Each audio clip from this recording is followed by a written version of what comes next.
राधे राधे दोस्तों, मैं भी स्वस्थ हूँ, आप भी स्वस्थ और मस्त होंगे। आप सबको जन्माष्टमी की बहुत बहुत बधाई हो।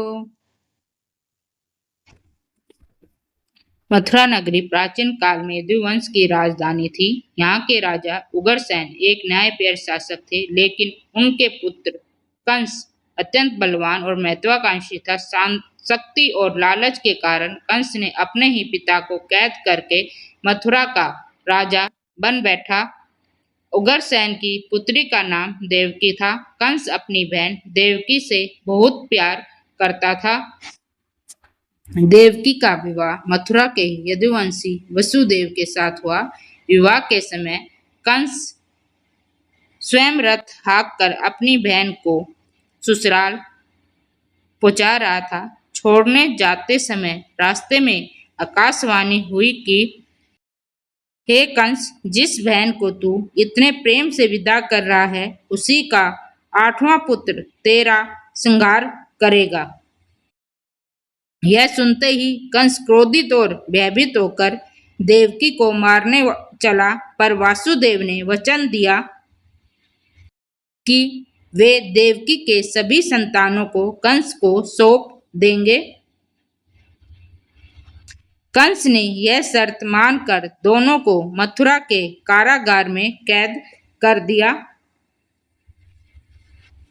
देवकी के पहले पुत्र को कंस ने पहले छोड़ दिया, लेकिन बाद में अपने मंत्रियों की सलाह पर उसे मार दिया। इसी तरह उसने देवकी के 6 पुत्रों को जन्मते ही मार डाला।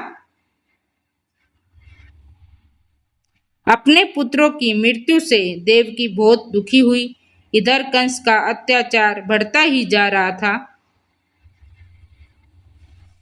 देवकी का 7वां गर्भ वास्तव में अनंत शेष का अवतार था। योग माया ने उसे गर्भ को वासुदेव की दूसरी पत्नी रोहिणी के गर्भ में पहुंचा दिया, जहां बलराम का जन्म हुआ। जब 8वें पुत्र का समय आया, देवकी बहुत चिंतित हो गई कि कंस उसके इस पुत्र को भी मार देगा।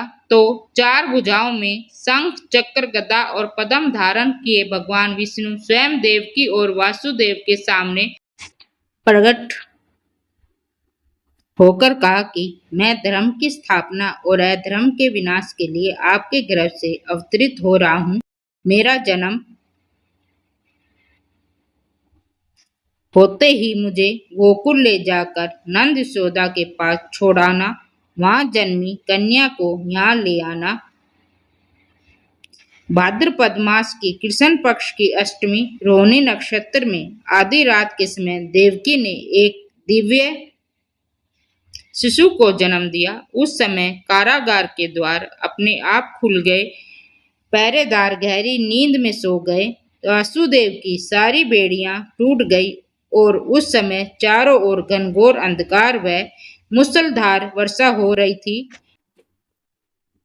वासुदेव ने शिशु को टोकरी में रखा और वर्षा में यमुना नदी पार करने लगे। उस समय यमुना उफान पर थी। शेषनाग ने अपने फन से बालक को ढक लिया तथा कृष्ण के पांव छूते ही यमुना शांत हो गई।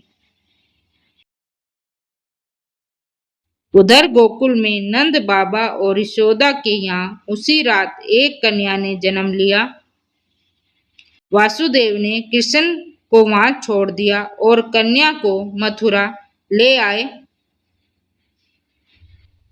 वासुदेव के वापस लौटते ही कारागार के दरवाजे अपने आप बंद हो गए तथा पहरेदार जाग गए। सुबह पहरेदारों से शिशु के होने की सूचना मिलते ही कंस ने कारागार में पहुंचते ही कन्या को मारने का प्रयास किया, लेकिन वह उसके हाथ से छूटकर आकाश में चली गई